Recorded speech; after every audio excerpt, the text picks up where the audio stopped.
How to hide Instagram following and followers list. Hi everyone, welcome back to our channel.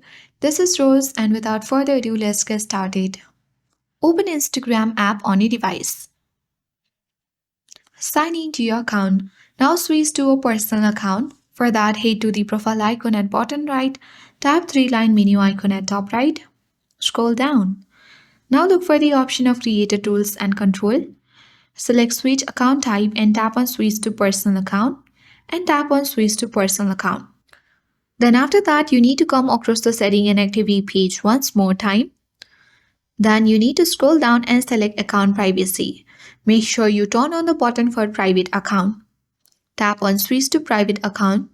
So when your account is private, only followers you approve can see what you share, including your photos or videos or hashtag and location pages. Also your followers and following list.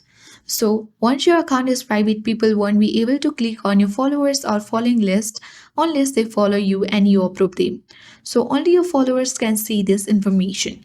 That's it. This is currently the only way to hide your followers and followers list. I hope this guide was helpful. If it was, then do like, share, comment, and don't forget to subscribe. Thanks for watching, and I'll see you in the next video.